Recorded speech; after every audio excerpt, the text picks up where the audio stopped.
Bonsoir, bienvenue au Club d'Orloté, le podcast qui apporte des clés de compréhension pour prendre soin de soi et des autres. Je vous retrouve aujourd'hui pour parler des retraites de yoga et tout particulièrement pour vous donner un petit peu le pourquoi du comment j'arrête d'organiser des retraites de yoga. Je vais pas forcément faire une intro très longue, simplement vous préciser que je vais sans doute oublier certaines choses, que je vais peut-être oublier de mentionner certains éléments. Je me prévois toujours un tas de choses à vous dire sur un thème en particulier, donc là j'ai essayé d'ordonner un petit peu mes pensées avec quelques questions pour structurer un petit peu l'épisode, mais il y a des chances pour que j'oublie peut-être de parler de certaines choses. Donc voilà, je le précise là. Je vais essayer d'être le plus clair possible et de vous donner un maximum d'infos, mais c'est possible que j'oublie des trucs. En tout, j'ai organisé 13 retraites de yoga entre fin 2022 et début 2025.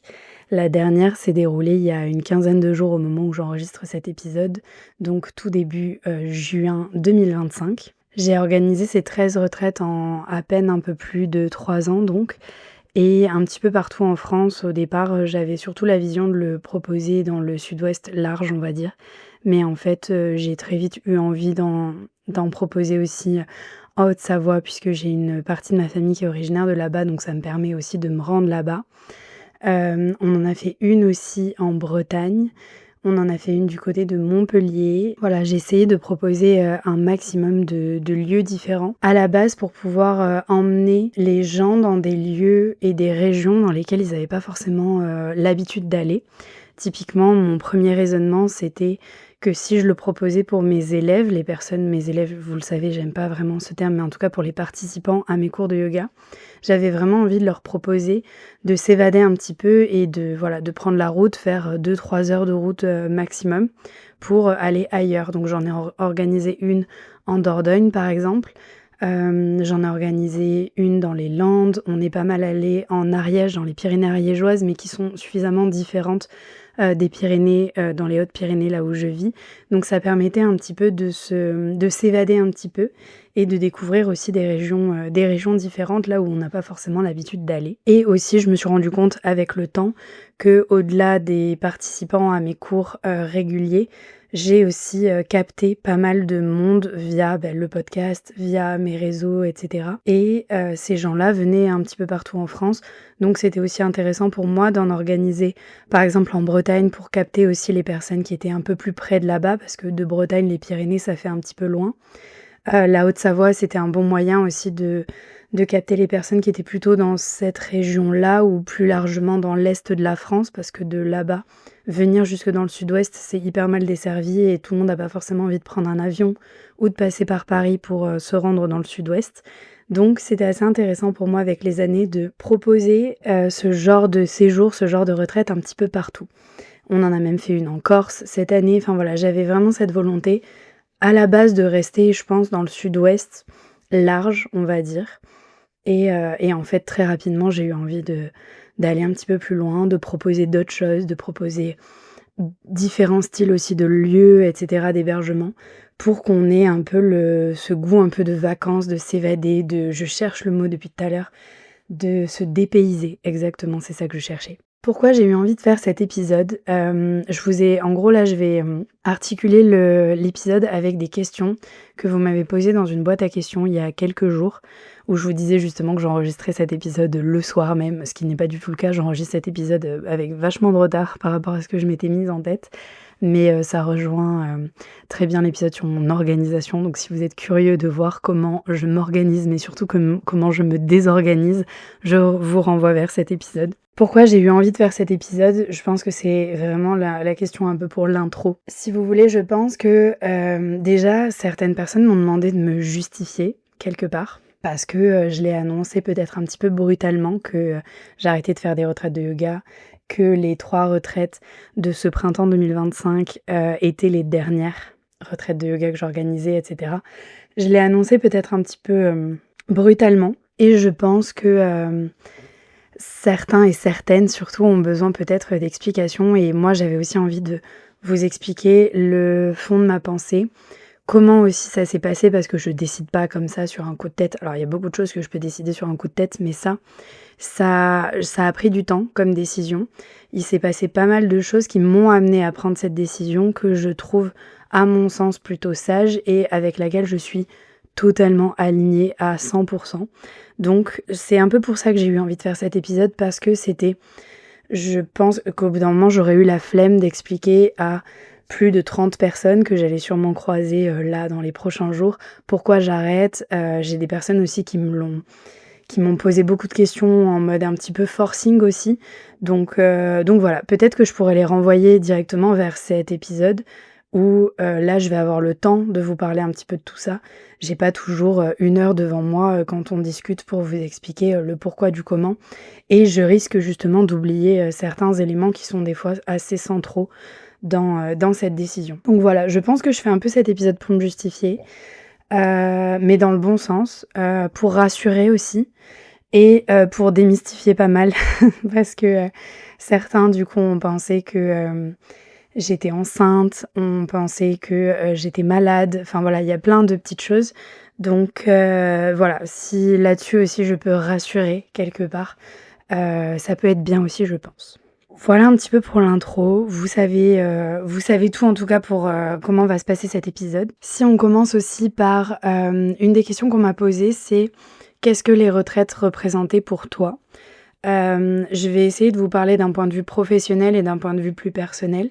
D'un point de vue professionnel, ces retraites, je les ai créées, c'était vraiment un plus pour aller plus loin dans la pratique, pour aller plus loin dans le partage surtout. Moi, je vous parle beaucoup de partage sur ce podcast, mais parce qu'en fait, je pense que c'est ce qui m'anime le plus dans ma vie, de partager, de m'enrichir de ce que les gens décident justement d'échanger avec moi, etc. C'est vraiment... pour moi, c'est ce qui me fait grandir et c'est ce qui me nourrit en fait de partager des expériences, de partager des conseils, des anecdotes, tout ça avec les gens sans me mettre, je me mets jamais en sachante et en enseignante, mais justement lors des retraites, je trouve il y a pas d'hiérarchie ou peu d'hiérarchie puisqu'effectivement il y a des ateliers que je vais mener, des cours que je vais mener, etc., guider. Mais au-delà de ça, tous les temps en dehors des pratiques que je guide sont vraiment, on est vraiment tous au même niveau et on est dans cette énergie de partage, etc. Et c'est vraiment comme ça que je voulais les construire pour créer un peu, je vais encore revenir là-dessus, mais si vous voulez, donc moi j'ai le BAFA et pendant des années j'ai travaillé avec les enfants, j'ai bossé en école, en centre aéré, en colonie de vacances et aussi je l'ai vécu aussi en tant qu'enfant dans ces différentes structures et en gros j'aimais moins par exemple le centre aéré que des colonies de vacances parce que le centre aéré le soir, tu rentres chez toi et il y a pas cette continuité un peu qu'on peut retrouver en colo où en fait on est 24 heures sur 24 ensemble, on fait des veillées le soir, on se réveille ensemble, on prend le petit-déj ensemble, enfin, je sais pas, je trouvais que c'était beaucoup plus complet et que l'expérience est encore plus, immersive, en colonie de vacances que quand on est en centre aéré ou en garderie, sur un temps bien donné dans la journée et qu'après chacun rentre chez soi et on se retrouve le lendemain, voire pas du tout. Et je pense que déjà enfant, j'étais frustrée un peu par ce truc-là. Et du coup, au fond, c'est un peu comme ça que j'ai construit moi mes retraites de yoga, en les créant un petit peu comme des colos de yoga. Des colos pour adultes pratiquants de yoga, on va dire, ou pratiquant plus largement, parce qu'on le verra, moi, lors de mes retraites, il y avait aussi d'autres pratiques et d'autres ateliers, des ateliers créatifs, etc. Et je pense que ces retraites, elles représentaient pour moi un petit peu ce temps un peu de colo où, en fait, on prolonge un petit peu la pratique qu'on peut avoir sur 1 heure hebdomadaire ou sur des ateliers de temps en temps, ou par exemple, si je prends l'exemple de gens qui sont complètement extérieurs à mon studio de yoga et qui me suivent uniquement sur Instagram ou qui me suivent sur des cours en ligne ou sur le podcast, je créais pas forcément de lien avec ces gens-là parce que la distance, parce qu'on se connaît pas, parce que je retiens pas forcément tous les prénoms, etc. Et là, justement, avec ces retraites, je créais un moment, avec des places limitées bien sûr, mais je pouvais créer un temps, choisir un lieu et trouver vraiment quelques jours pour partager ensemble, pour créer ces colos justement et pour prolonger un peu le temps qu'on allait passer ensemble, le temps où on allait partager, rire, pleurer, beaucoup rire surtout. C'est vraiment j'ai fait des retraites très joyeuses et on n'était pas du tout dans de la guérison de blessures et cetera. C'est pas du tout mon délire. Donc non, vraiment juste pour partager, se remplir de joie, d'amour pour après rentrer à la maison et être trop bien après 4 jours de retraite. C'est un peu comme ça que je les ai construits parce que j'ai ce souvenir, autant en tant qu'animatrice qu'en tant qu'enfant, colonette, et cetera. Je sais pas comment on peut appeler ça.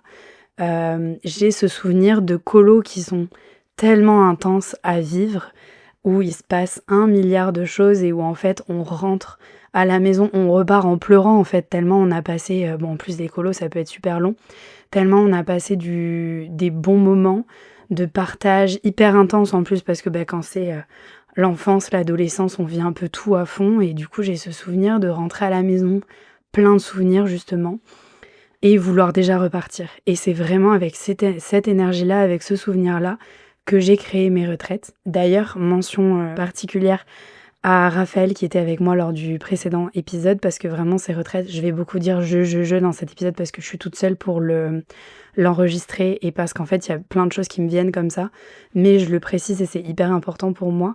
Ces retraites, on les a conçues ensemble, on a tout créé ensemble de A à Z, avec quelques exceptions près, mais je vous en parle un peu plus tard. Mais honnêtement, que ce soit toute la direction artistique, le visuel, le nom de chaque retraite, enfin presque le prénom de chaque retraite, tout ça, c'est des choses qu'on crée ensemble. Et même sur le moment, pendant la retraite, Raph avait vraiment le rôle de régisseur un petit peu, ou même plus que ça, genre de directeur, parce que il faisait tout dans l'ombre un peu pour moi m'aider et me faire gagner du temps.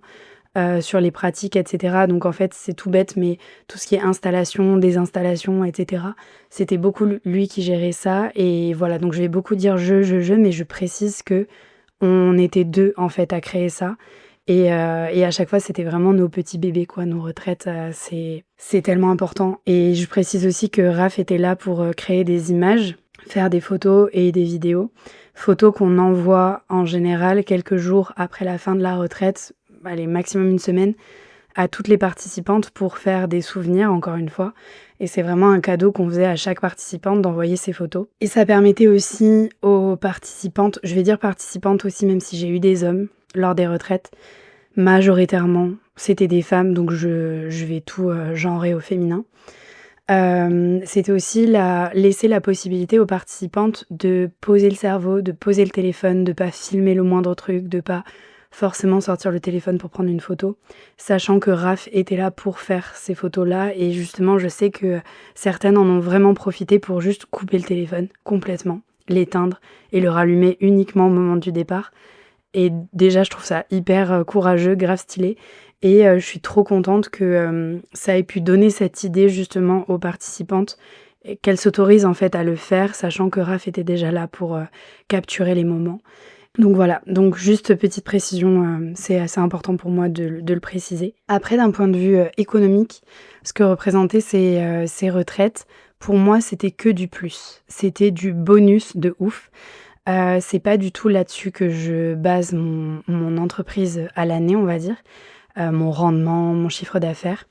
Là, je vais passer très rapidement sur cette partie-là, mais très sincèrement, c'était un plus. C'était un kiff et du coup, à aucun moment, je ne voulais que ça devienne quelque chose de... Parce que si vous voulez, après, j'aurais eu l'impression d'en faire à la chaîne et d'en faire surtout dans un but économique pour moi vivre à l'année. Et comme en fait, ça a toujours été un plus, un bonus, j'ai pu me permettre certaines choses que je n'aurais pas pu me permettre, je pense, si ça avait été vraiment mon gagne-pain, si vous voulez. Je sais pas si vous le voyez comme ça, mais en tout cas... Moi, c'est comme ça que je le ressens, comme en fait j'en ai fait juste un kiff et un plus. J'avais pas cette pression et cette tension un peu permanente que peuvent avoir par exemple des profs qui ne font que ça et qui du coup sont dans l'attente d'un remplissage particulier où il faut forcément des retraites complètes pour que ça soit rentable, etc. Très sincèrement, moi, ça a toujours été un plus dans mon activité. Donc, je n'ai jamais eu la pression de remplir une retraite. Remplir, on s'entend, pour un minimum, pour que forcément il y ait un groupe constitué. On va pas faire une retraite à 3. Mais j'ai pas eu de pression pour que forcément ça soit complet, que ça soit genre le truc hyper rentable, etc. C'est pas du tout comme ça que je les ai construites. et je pense que ça a rendu la démarche encore plus sincère et encore plus, comment dire? Je pense que j'ai eu la du coup, ça m'a laissé la liberté de proposer tout un tas de choses que j'aurais pas pu faire si ça avait été mon gagne-pain quoi, vraiment. Je me répète un peu mais c'est vraiment ça.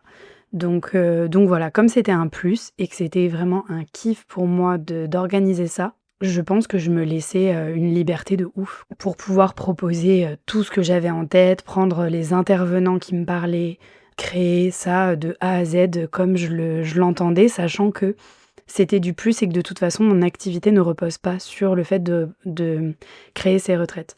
Et c'est aussi ce qui amène aussi à la décision que j'ai pu prendre, récemment. Ça m'a laissé la liberté aussi de dire: «Bah, là, en fait, j'arrête d'en faire». Enfin, je peux arrêter puisque mon entreprise dépend pas de ça et que déjà, dès le départ, c'était un plus. Du coup, bah, le jour où je n'ai plus envie d'en faire, je peux tout simplement arrêter. Mon entreprise ne va pas, couler parce que j'arrête de faire des retraites de yoga. Donc en fait, j'ai eu cette liberté, autant de pouvoir en proposer presque autant que je voulais et à la fois à décider d'arrêter, soit de ralentir le rythme et de ne plus du tout en proposer, ou en tout cas d'en proposer moins, jusqu'au jour où je décide complètement de passer à autre chose et de dire que voilà, les 13 retraites qu'on a créées avec Raphaël, s'arrêtent et il n'y en aura plus. Et en fait, je suis vachement en paix avec, cette décision aussi pour cette raison-là, parce que je viens pas, comment dire? Je me mets pas en difficulté si vous voulez, par rapport à ça. Mais c'est important parce que je pense que c'est pas le cas de tout le monde et moi, j'ai jamais eu la pression par rapport à ça. Donc voilà. Et c'est ce qui fait que je suis très détendue, autant d'en organiser que de ne plus en organiser. On m'avait posé la question, qu'est-ce qui m'a donné envie d'organiser des retraites à la base? J'en reviens à ce que je disais un peu plus tôt avec, cette histoire de colo pour un petit peu, prolonger, les temps de pratique, pouvoir faire des pratiques plus longues, pouvoir approfondir sa pratique du yoga, pouvoir partager ma manière aussi de pratiquer et de construire moi mes cours, pouvoir avoir des débats à table, laisser la place vraiment à tout le monde de partager ses expériences, de partager, ouais, de partager des conseils, laisser vraiment la place à tout le monde, d'apporter quelque chose au groupe, c'était vraiment ça et à aucun moment, créer quelque chose de trop communautaire aussi, c'est pas du tout ce que je voulais et c'est ce qui fait aussi que, on a choisi avec Raphaël de donner un nom différent et un thème différent à chaque retraite pour qu'il n'y ait pas ce truc de, édition 1, édition 2, édition 3 parce qu'en fait, je voulais pas qu'il y ait un côté un peu, appartenance à, «Ah ben moi j'ai fait, l'édition 2 de telle retraite. Ah ben moi j'étais sur l'édition 1» et cetera et je voulais pas que ça crée, comment dire? Un côté un peu trop communautaire. Donc en fait, chaque retraite avait son identité, si vous voulez et je trouvais que c'était plus pour chaque groupe, j'ai trouvé ça plus juste de le faire comme ça. Mais, ce qui m'a donné envie à la base, c'était vraiment de prolonger ces temps de pratique et de partage comme je pouvais le faire moi, en colonie de vacances, quoi. C'est vraiment j'insiste là-dessus, mais c'est des temps qui m'ont tellement marquée quand j'étais enfant, qui m'ont tellement marquée dans ma jeune vie d'adulte, jeune animatrice, post-BAFA, on va dire et du coup, je me dis: «Pouah, c'est tellement ouf de pouvoir le proposer et de le vivre aussi en tant qu'adulte, c'est trop bien». Enfin, c'est trop stylé quand on aime ça, c'est trop bien. Qu'est-ce que j'aime le plus dans ce format? Ça rejoint un petit peu tout ce que j'ai dit là jusqu'à présent. Ce que j'adorais presque autant que les temps d'atelier et de pratique, c'était les temps des repas. Déjà parce que, déjà on est tout ensemble et on peut discuter que pendant une pratique forcément on est tout ensemble, mais je guide et généralement dans un cours de yoga on ne parle pas. Donc on a plus des échanges du coup dans le corps et des échanges un peu silencieux, on va dire, où un peu chacune vit son expérience un peu à l'intérieur avec ses ressentis, son énergie. On voit si on est fatigué, si on est crevé, qu'on galère ou si vraiment on a de l'énergie, que la pratique nous donne de la force, qu'on se sent bien et ça, c'est un peu plus individuel, on va dire et plus subjectif. Là où, le temps des repas, on est vraiment tous à table et moi j'avais vraiment cette sensation et je pense que beaucoup de participantes à mes retraites l'ont vécu comme ça.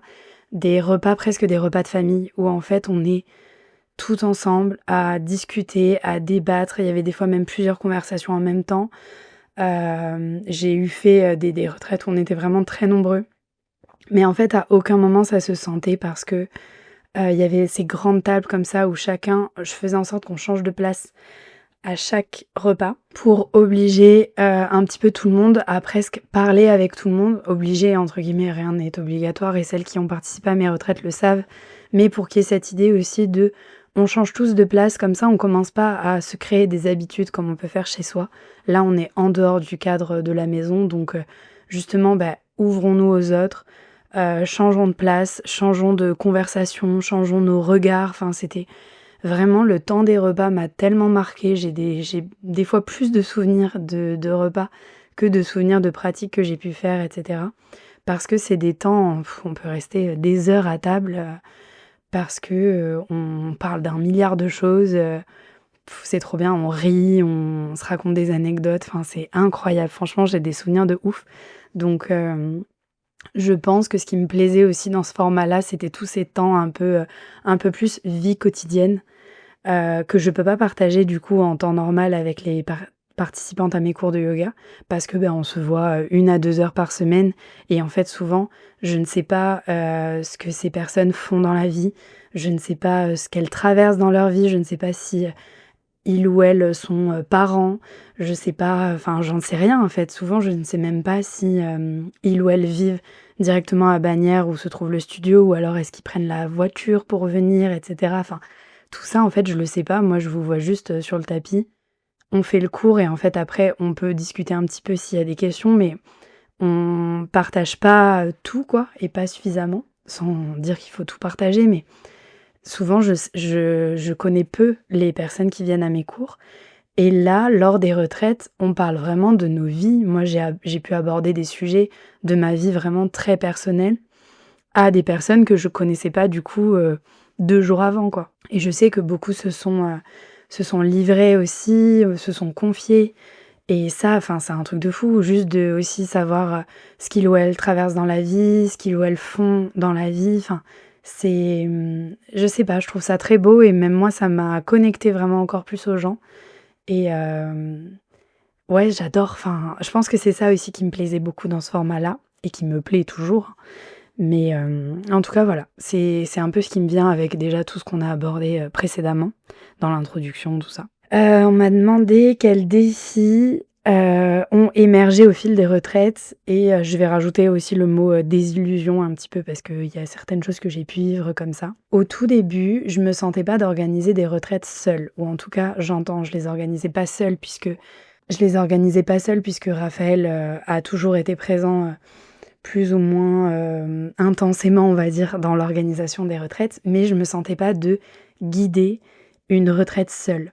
Donc mes 2 premières expériences de retraite, je les ai, co-organisées avec des personnes avec qui je ne travaille plus aujourd'hui et avec qui on n'est plus du tout en lien aujourd'hui.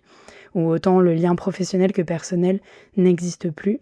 Je regrette pas du tout d'avoir créé ces retraites avec ces personnes-là, mais je sais que je sais que ça allait durer qu'un temps parce que, très rapidement, moi, j'allais me sentir de les organiser toute seule.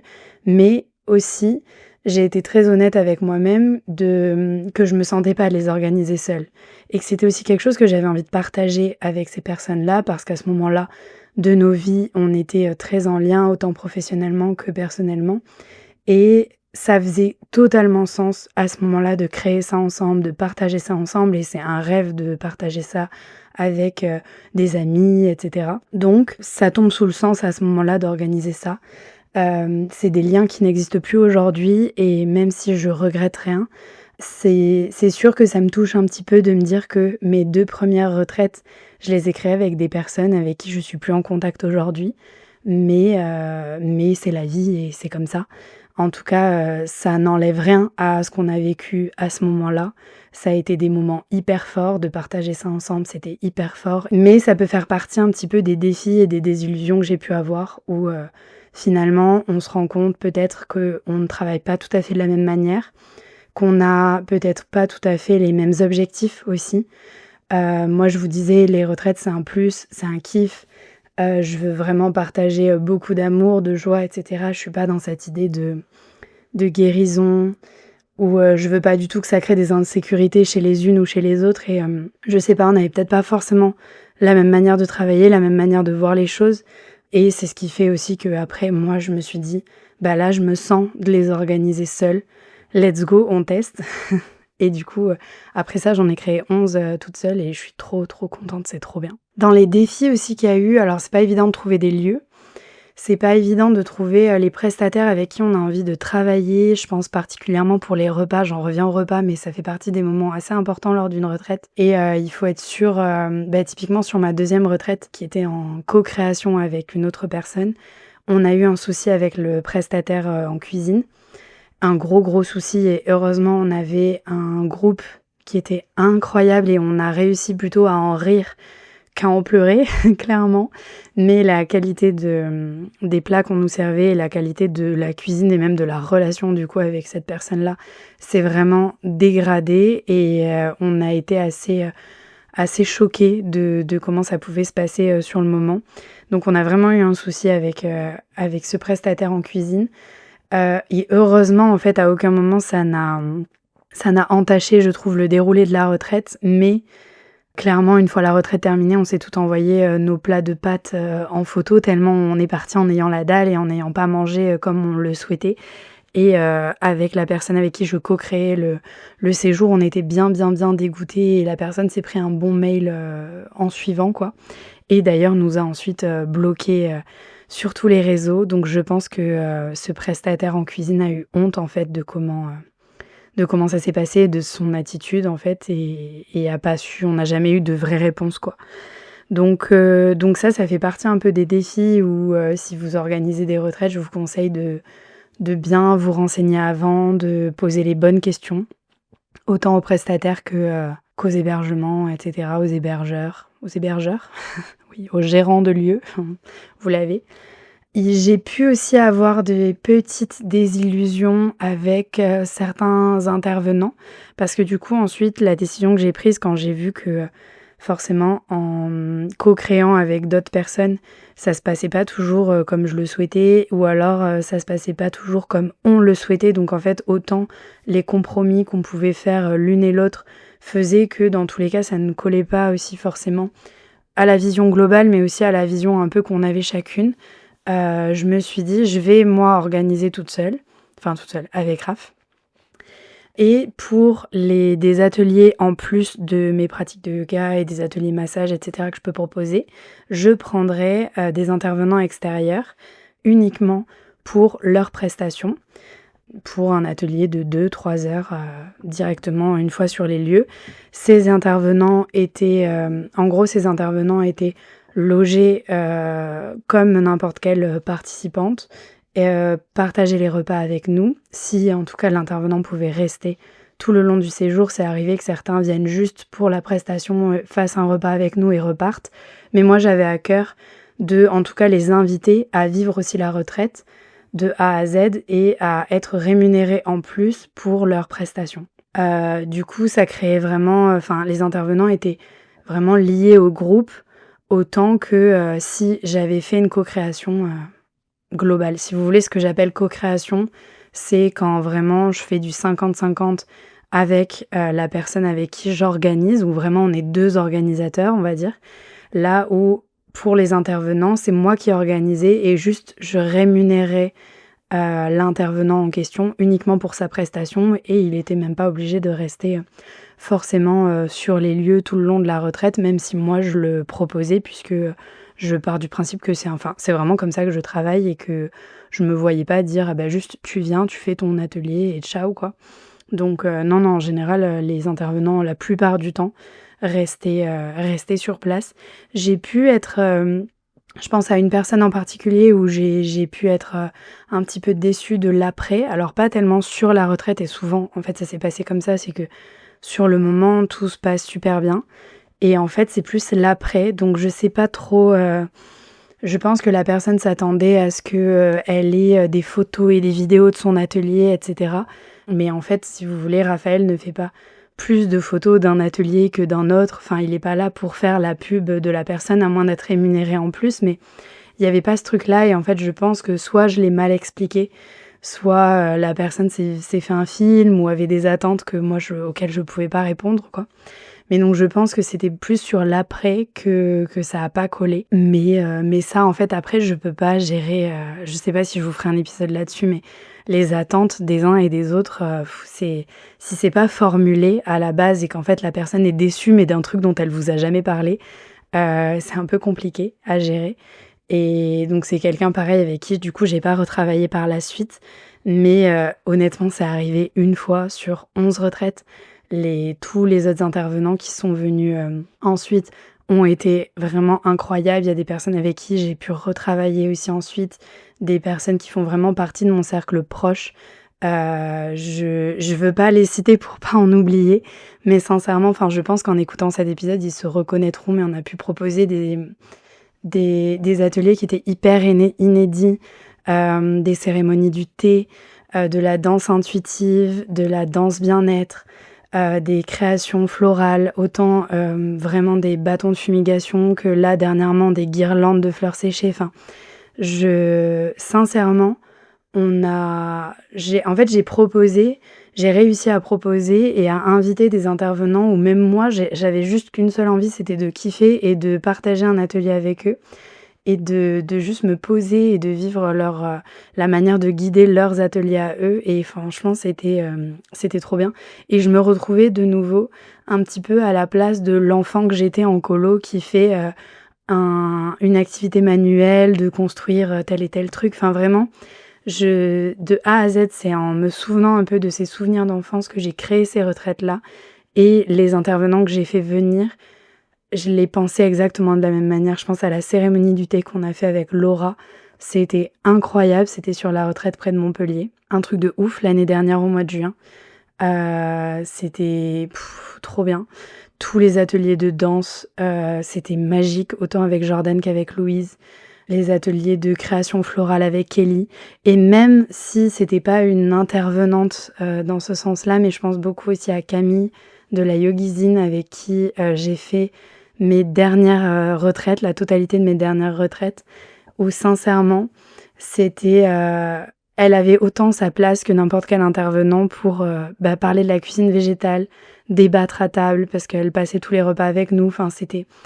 Vraiment, c'est quelqu'un que j'aime profondément et tous les intervenants que je vous ai cités, c'est des personnes qui sont dans ma vie et qui ont une place particulière dans mon cœur. Et ça a été des moments de partage hyper intenses et sincères, en fait, lors des repas, lors des temps un peu plus... un peu moins officiels, on va dire. Donc tous les temps libres, les balades qu'on a pu faire, enfin vraiment, j'ai de trop bons souvenirs, de trop bons souvenirs par rapport à ça. Qu'est-ce que j'ai envie de créer à la place ? Alors j'aime pas trop ce terme de à la place, un petit peu comme s'il fallait remplacer quelque chose ou comme je vous disais lors de mon épisode sur l'organisation, il me semble, j'aime pas du tout la pensée de faire telle chose pour compenser quelque chose ou pour rattraper quelque chose qu'on n'a pas fait ou ce genre de choses. En fait, à la place des retraites, il va pas y avoir grand chose parce que je vais pas remplacer les retraites par autre chose. Je sais pas si vous le voyez comme ça. Ou en tout cas si vous saisissez ce que je veux dire, mais du coup, à la place des retraites, en fait, je vais juste faire du tricot, je vais aller faire du vélo, je vais passer plus de temps avec mes amis, plus de temps avec ma famille, mais en fait, c'est pas tellement pour remplacer les retraites que je vais décider d'octroyer ce temps à une autre activité. Je vais pas proposer plus d'événements, tout ça, c'est pas ce genre de choses. Mais par contre, les projets que je vais pouvoir développer maintenant sont des choses que je ne pouvais pas forcément faire en étant à droite à gauche en retraite de yoga. Typiquement, la manière dont ça s'est articulé un petit peu cette décision, c'est que c'est arrivé, je pense, l'automne dernier, donc automne 2024, juste avant ma saison à la Mongie. Donc je sais pas si vous le savez, mais je travaille l'été et l'hiver dans un hôtel 4 étoiles à la Mongie, la Voie Lactée, où je suis en tant qu'indépendante prestataire de service. Je fais les cours de yoga et les massages, et les saisons d'hiver sont assez intenses, où je sais que j'ai quasiment 4 mois, quasiment du non-stop en fait. Du non-stop en plus de toutes mes activités à côté, pas tellement, mais mes activités du coup autant prioritaires que les massages à l'hôtel, qui sont mes cours hebdomadaires au studio, l'enregistrement des podcasts, ma création de contenu, etc. Du coup, c'est 4 mois dans l'année, surtout pour l'hiver. L'été, c'est un peu plus tranquille, mais ça me demande aussi de me préparer à être plus ou moins disponible. Là, d'ailleurs, en fait, je vérifie sur mon téléphone qu'on ne m'envoie pas de message pour un rendez-vous, peut-être cet après-midi ou demain, que je dois valider. Mais ça me demande en fait d'être mentalement et physiquement disponible, donc plus ou moins près de chez moi, si je suis amenée à avoir un rendez-vous, etc. Donc il y a plein de choses que je ne peux pas faire durant ces périodes-là, et d'ailleurs il n'y a pas de retraite de yoga durant l'hiver en général, et l'été vraiment juillet-août, j'en organise pas, à la seule exception l'année dernière au mois d'août où on avait une retraite en Bretagne. Mais c'est assez exceptionnel. En général, les retraites se faisaient surtout au printemps et à l'automne, le moment où normalement je suis justement un peu en intersaison et où normalement mon rythme est censé se calmer. Ce qui ne se passait pas du tout, puisque du coup je me retrouvais à faire des hivers et des étés quasiment à 100% et des printemps-automne où même s'il n'y avait pas l'hôtel, du coup ce qui remplaçait en termes d'intensité mon travail à l'hôtel était les retraites de yoga. Plus les déplacements, parce que pour aller en Bretagne, voilà, je vous cache pas que c'est pas la porte à côté. Pour aller en Haute-Savoie, c'est pareil. Pour aller même ne serait-ce que le lieu où on est allé plusieurs fois en Ariège était déjà à quasiment 3 heures de route en fait de chez moi, donc il faut penser à l'aller, au chargement de la voiture, au retour. Enfin, c'est tout un truc où effectivement la retraite est que sur 4 jours, mais moi ça peut me demander 6 jours ou un peu plus. La retraite en Corse, voilà, c'est le bout du monde. C'est le bout du monde avec la voiture chargée vraiment ras la gueule, à prendre le bateau à l'aller, le bateau au retour, pas forcément bien dormir, rentrer, mettre quelques jours en fait à récupérer, mais devoir garder le rythme des cours, devoir garder le rythme des prestations de massage que je peux avoir. Enfin, je vais pas me plaindre, hein, c'est vraiment la vie que j'ai choisie et la vie que j'aime mener, mais ça faisait beaucoup. Et du coup, à l'automne dernier, j'ai réalisé que, hormis les temps de vacances que je m'imposais, mes vacances qui sont pas forcément les plus reposantes, en l'occurrence cette année, puisqu'on est parti 3 semaines au Vietnam avec Raph, et c'était pas du tout reposant, parce que bus de nuit et le Vietnam, quoi, si vous y êtes allé, vous savez. Voyage que j'ai adoré, mais qui ne m'a pas particulièrement reposée. Donc forcément, en rentrant, je savais que juste après cette saison d'hiver, puis mes vacances au Vietnam, très sincèrement, à ce moment-là, j'avais 3 retraites qui allaient quasiment s'enchaîner, une par mois, dont 2 qui avaient à peine 10 jours d'écart. Celle en Corse et celle en Haute-Savoie. À ce moment-là, on est rentré, je crois, à Bagnères 3 jours et demi, donc à Bagnères chez nous, seulement 3 jours. On n'a même pas rebranché notre frigo tellement le rythme était intense. Du coup, on était en mode pique-nique pendant 3 jours parce que ça sert à rien de tout rebrancher si on sait qu'on repart pour 15 jours ensuite. Enfin, il y avait tout un truc où finalement l'hôtel a fermé pour la fin de l'hiver et je me souviens avoir dit je n'ai pas de week-end de dispo, genre de week-end libre, avant la réouverture de l'hôtel en juin. Et je vous parle de ça, c'est fin mars, début avril.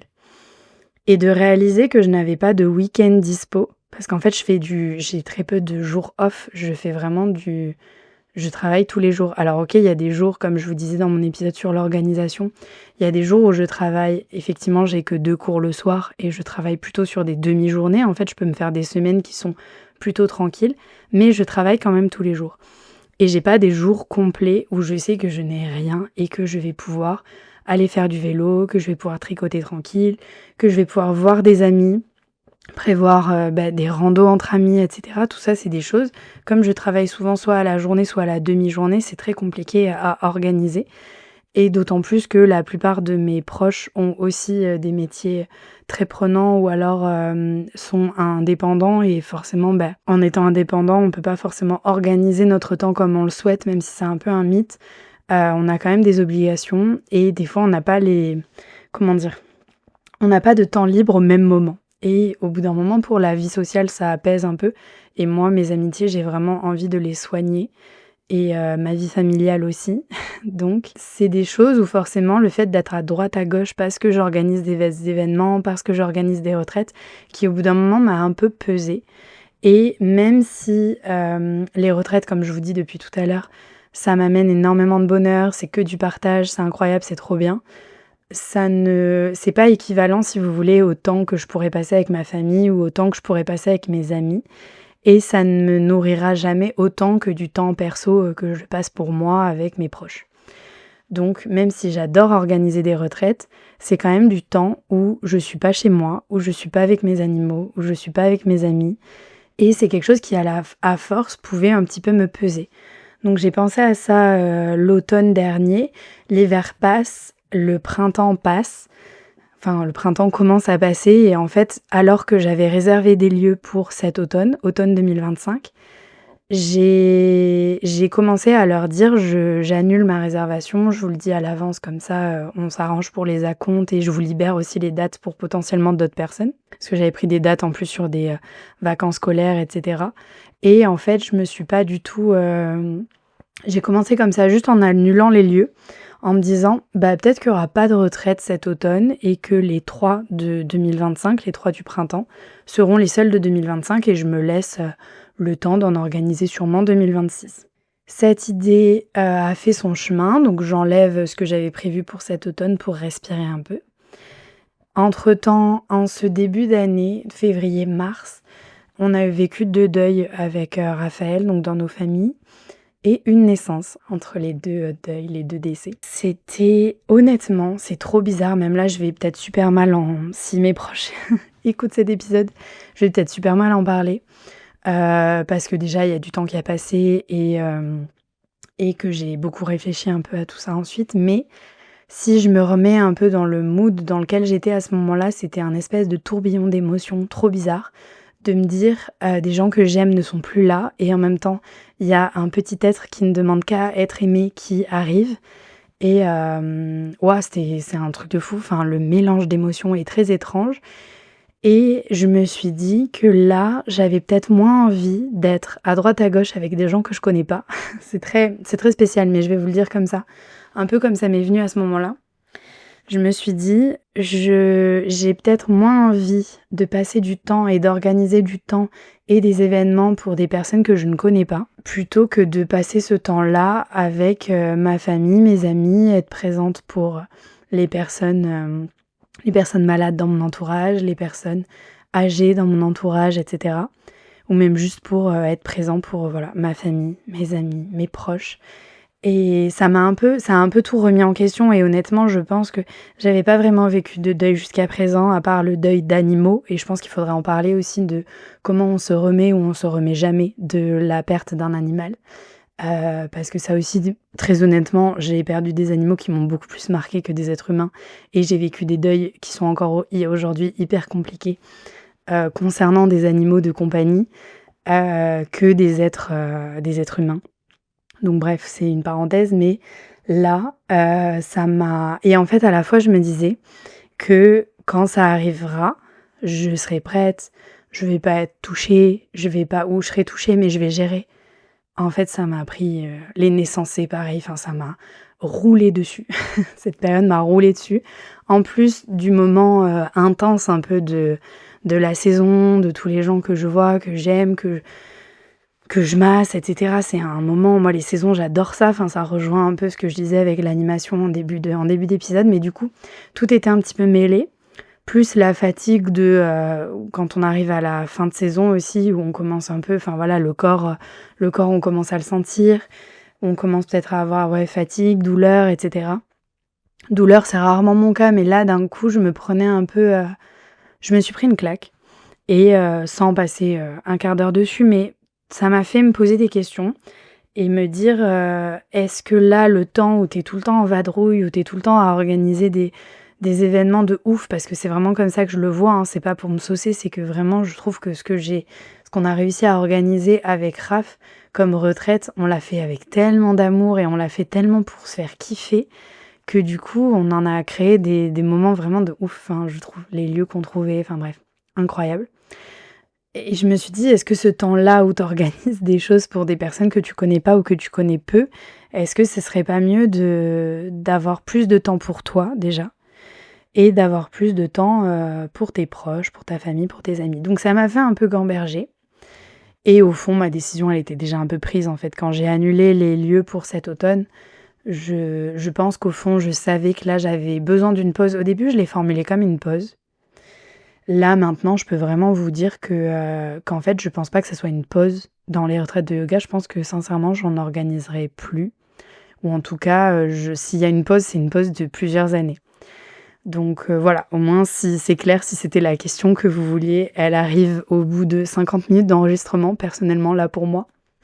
Mais voilà, parce que j'ai eu beaucoup de retours de «Oh mais c'est qu'un break que tu fais, dans quelques mois tu vas nous annoncer des retraites» et cetera. Je pense qu'il y avait un petit déni.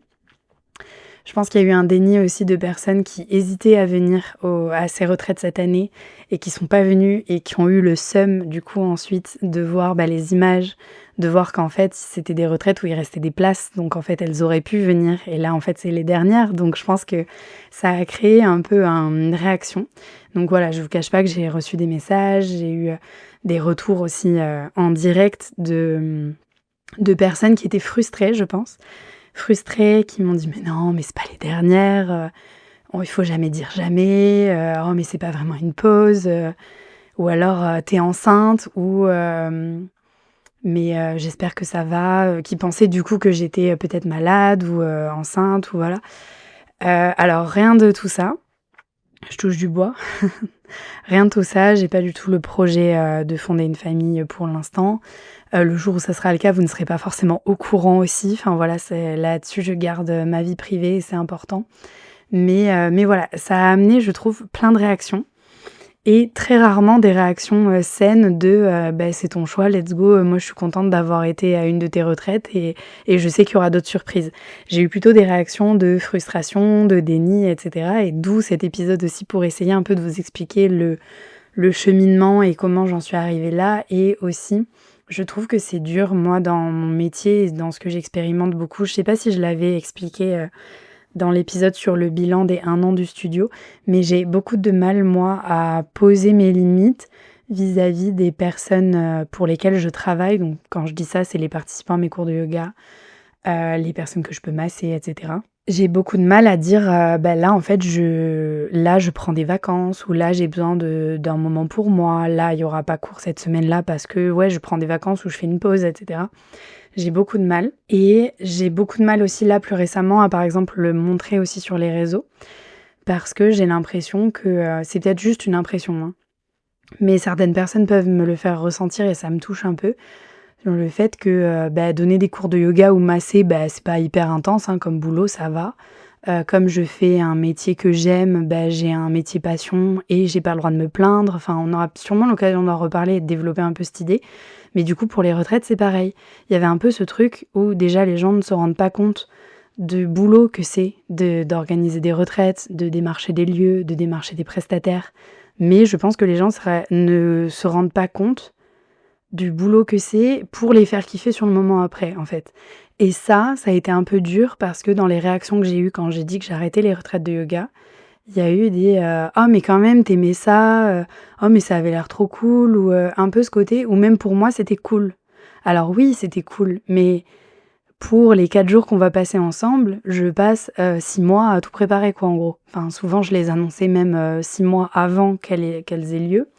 Mais en fait, il y a des lieux que j'ai réservés 1 an et demi avant que la retraite ait lieu et du coup, 1 an avant de vous l'annoncer pour ouvrir les premières inscriptions. Enfin vraiment, il y a des trucs où moi, en fait, ça me demandait là, par exemple, on est, en juin 2025 quand j'enregistre et quand je vais poster, cet épisode.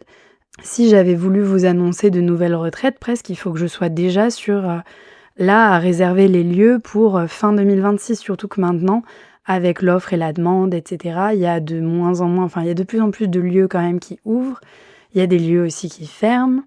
Il y a des lieux qui sont, bookés 1 an à l'avance. Donc en fait, il faut avoir vraiment la vision très long terme et réserver longtemps à l'avance. Enfin, c'est un petit peu comme si vous vous êtes mariés et que vous avez organisé votre mariage, en fait, dites-vous que je dis pas que forcément les retraites de yoga que j'organise, c'est l'équivalent de mariage, mais en fait, c'est presque le même délire.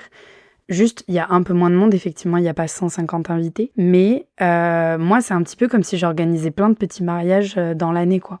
Je suis obligée de prévoir des prestataires, je suis obligée de prévoir un lieu qui héberge tout le monde, je suis obligée de m'organiser un peu pour le déplacement des unes et des autres, pouvoir organiser des covoiturages, prévoir les inscriptions à l'avance. Enfin, il y a tout un truc où c'est de l'événementiel et je suis pas... moi, j'ai pas de formation dans l'événementiel à la base.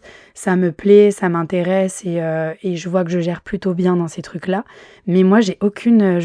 à la base, je savais pas comment on faisait des retraites de yoga. J'ai un peu appris et amélioré mes séjours au fur et à mesure. Donc voilà. Effectivement, c'est un kiff sur le moment. Mais ça a été assez difficile pour moi d'expliquer que là, ça s'arrêtait et que c'était pas parce que j'aimais plus ça. Je sais pas si vous voyez, c'est juste que mon temps perso là devient plus important pour moi et devient une priorité que j'avais pas mise au départ. Par ma faute, hein, sans doute. Et du coup, les gens comprennent peut-être moins ça. Quand je dis les gens, c'est en général, hein, c'est pas, je vous cible pas vous qui écoutez ce podcast-là. Mais voilà, donc je sais que ça a surpris comme décision. Je suis vachement en paix avec cette décision et cet épisode n'est pas du tout là pour rajouter un petit peu de substance et de matière à cette décision et vous expliquer un petit peu pourquoi. Mais voilà, mon temps perso et mon temps avec ma famille, mes proches, mes amis, mon temps pour me recharger, pour pouvoir vieillir en bonne santé est important et organiser des retraites là où c'était un plus, ça reste un plus mais que je peux supprimer quand j'en ai envie et quand j'en ressens le besoin. Donc c'est vraiment comme ça que je le vois. À quoi pourraient ressembler mes prochains projets ? Je me suis aussi rendu compte que tout le monde ne peut pas forcément s'offrir 4-5 jours de retraite à plusieurs heures de route de chez soi. Et ce qui me frustrait beaucoup, c'est que du coup j'étais à droite à gauche en France alors que je louais un studio et un local dans ma ville avec un loyer tous les mois, etc. Et en fait, là, ce printemps, j'ai souvent passé 2 semaines, 10 jours par-ci, 10 jours par-là, 15 jours, etc. ailleurs que chez moi et ailleurs que dans mon studio. Studio que je loue tous les mois avec un loyer, des charges, etc. Et là, je me suis dit, c'est super relou d'être loin, d'organiser des trucs de ouf ailleurs et en fait ne pas être là aussi pour tes élèves, pour tes participants, pour les gens qui sont là en fait chaque semaine un peu. Et je me suis dit qu'il y avait peut-être quelque chose que j'avais mal géré à ce niveau-là. Et là, j'ai plutôt envie d'organiser des choses plus sous la forme d'ateliers, sur des demi-journées, sur des journées ou sur des week-ends, mais directement au studio. Pour moi, ça fait beaucoup plus sens aujourd'hui d'être présente et de m'investir en fait encore plus dans mon studio, de partager toujours cette idée de partage qui restera toute ma vie, de le partager avec d'autres profs, avec des profs que je fais venir aussi d'autres villes d'ailleurs, d'autres régions pour partager leurs pratiques, pour faire découvrir leur manière d'enseigner. Parce que je vous l'ai toujours dit, pour moi, il y a autant de yoga que de profs de yoga. Il y a tout un tas de pratiques que moi, j'explore pas dans ma manière d'enseigner. Et je trouve ça trop bien de le partager avec d'autres. Et aussi que ça soit un lieu qui vive, parce que honnêtement, fermer mon studio ou qu'il n'y ait que 2-3 cours avec les autres profs qui travaillent avec moi, mais que moi, je sois pas là, ça me touchait un peu, j'ai pas forcément eu des retours très positifs aussi par rapport à ça et du coup je me dis, voilà, je me suis peut-être super mal organisée ce printemps avec des retraites qui étaient assez proches, qui étaient assez loin ou qui m'ont du coup beaucoup fatiguée. Il y a des choses où moi j'avais envie de proposer plutôt dans mon studio, d'être présente et de pouvoir proposer tout un tas de choses. Donc il y a de très belles surprises qui arrivent pour cet automne. Restez à l'affût parce que vraiment on vous prépare des dingueries. Donc même si vous n'avez pas fait de retraite avec moi, on va faire des choses dans le même genre, moins cher, sur un peu moins de temps. Du coup forcément ça sera journée, demi-journée ou sur des week-ends, mais vraiment suivez ça de près parce que ça va être incroyable. On m'a aussi dit, je trouve que le lien est fort avec les filles, ça ne va pas trop te manquer. Du coup, je vous invite à venir à Bagnères pour vivre justement ces petites surprises qu'on vous prépare. Le lien, pour moi, il n'est pas cassé parce que j'arrête de faire des retraites de yoga. Loin de là, il y a des personnes avec qui je suis encore en contact. Il y a des personnes avec qui je le suis plus, mais parce qu'on n'a pas forcément plus échangé ensuite. Peut-être, je le sais pas forcément, mais il y a peut-être des personnes qui étaient aussi déçues de l'expérience, j'en sais rien. Mais il y a des personnes vraiment avec qui je suis encore en lien et qui, je sais, reviendront aussi, si je propose des événements, directement au studio et même viendront d'assez loin pour le vivre. Donc là-dessus vraiment, je les remercie infiniment pour leur confiance et leur engagement. Je trouve ça hyper, je trouve ça très fort. Donc le lien pour moi, il est pas rompu. Tous les groupes, WhatsApp des retraites sont encore actifs, il me semble. C'est même quasiment sûr, à part, faudrait que je revérifie peut-être pour les 2 premières qui étaient en co-création, parce que ça dépend aussi de la personne avec qui je co-crée, ces événements. Mais normalement tous les groupes WhatsApp sont encore ouverts. Il y a aussi des choses que j'ai fait faire aux participantes lors de retraites que je dois encore, qui sont encore en cours si vous voulez. Je peux pas trop vous dire quoi parce que, je garde un peu ça pour les filles qui étaient inscrites aux retraites tout simplement et qui les ont vécues. Mais il y a des petites choses qui font que, il y a une continuité quand même dans la retraite et elles savent de quoi je parle si elles écoutent cet épisode. Donc il y a des choses qui durent des fois, quelques mois et quelques années après les retraites. Donc voilà, ça je le garde entre nous, mais en fait le lien il est toujours là. Le lien il est toujours là si on a envie qu'il existe. C'est un peu comme ça que je le vois. Donc non, ça va me manquer forcément ces temps où on partageait, et cetera. Et à la fois, je les ai vécus avec tout mon cœur. Du coup, je regrette pas, si vous voulez. Je regrette pas, je me dis pas: «Ah mais ça, j'aurais peut-être dû le vivre encore plus à fond», et cetera. Je le vois pas du tout comme ça parce qu'en fait, j'étais tellement alignée avec ma manière de le vivre que pour moi, je l'ai vécu de la meilleure manière possible. Donc oui, ça va me manquer, mais en fait, je sais ce qu'on a vécu, je sais ce qu'on a partagé et en fait ça reste. Donc ça me manque pas puisque c'est toujours là. C'est un peu comme ça que je le vois. Ce que j'aimerais dire à celles et ceux qui ont participé aux retraites, merci. Merci infiniment parce que c'est grâce à vous qu'on a pu créer tout ça. En fait, ça n'existe pas si je suis toute seule avec Raph à le créer et à le vivre. Ça n'existe juste pas. Ça existe parce que vous avez été là et parce que on a partagé tout ça ensemble. Et vraiment, merci infiniment pour votre confiance si vous avez été à une de ces retraites. Surtout, encore plus le fait que ça s'arrête, je trouve que du coup, ça les marque encore plus. Ça les ancre encore plus et merci infiniment parce que autant les intervenants que les participants, que Raph ou quoi, vraiment, je vous remercie. Merci infiniment pour la confiance. J'ai des personnes qui sont venues qui ne me connaissaient pas. J'ai des personnes qui sont venues parce qu'un proche à eux venait et les a un peu embarqués comme ça.